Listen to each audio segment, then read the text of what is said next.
Here's how to make my shrimp fried rice that anyone can make. And when I say anyone, yes, I mean you as well. I actually don't know how this can be improved.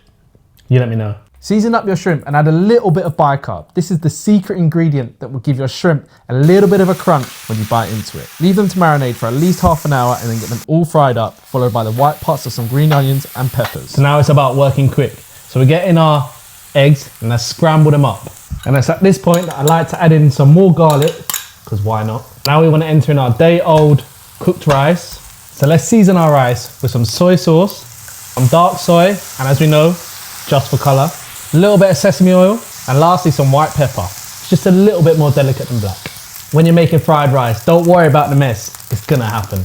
Now let's re-enter our cooked shrimp, and now turn off the heat and add the green parts or your spring onions. As always, the tip to a good fried rice is making sure that you have everything cut up and prepared before you start cooking to make your life so much easier.